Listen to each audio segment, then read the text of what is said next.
ઓખાથી તિરુપતિ વચ્ચે નવી સાપ્તાહિક ટ્રેનનો પ્રારંભ થયો। સાંસદ પૂનમબેન માડમે લીલી ઝંડી બતાવી તેનું પ્રસ્થાન કરાવ્યું।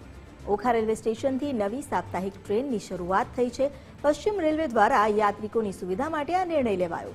દર સોમવારે ઓખાથી રાત્રે 11:35 આ ટ્રેન ઉપડશે અને બુધવારે રાત્રે તિરુપતિ પહોંચશે। તો ગુરુવારે તિરુપતિથી ઉપડી શનિવારે સવારે ઓખા પહોંચશે। રાજ્યના તમામ મુખ્ય સ્ટેશન પર ટ્રેનને સ્ટોપેજ આપવામાં આવ્યું છે। દક્ષિણ ભારતની યાત્રાએ જતા મુસાફરો માટે આ ટ્રેન આશીર્વાદરૂપ બની રહેશે।